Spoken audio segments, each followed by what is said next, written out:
Imagine this. Nearly 1,500 years ago, the scorching deserts of Arabia, sand stretching endlessly in every direction, wrapped in deep silence. At that time, humanity was drowning in darkness filled with ignorance, injustice, and division. Baby girls were buried alive.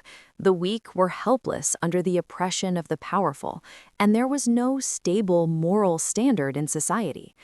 In this age of darkness, in the year 570 CE, a child was born in the city of Mecca, Prophet Muhammad, peace be upon him. He was not the heir to a royal family, nor was he a military leader, yet his character was extraordinary. Because of his truthfulness and trustworthiness, people lovingly called him Al-Amin, the trustworthy. At the age of 40, while meditating in the cave of Hira, he received the first revelation. Read, in the name of your Lord who created.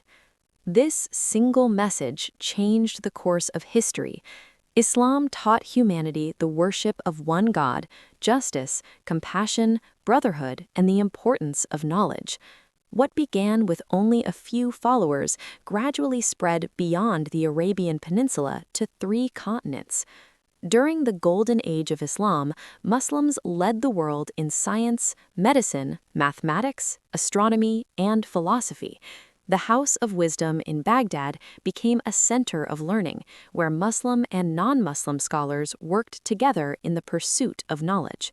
Islamic history teaches us that change begins with character, strength comes from justice, and true success comes from complete faith and trust in Allah.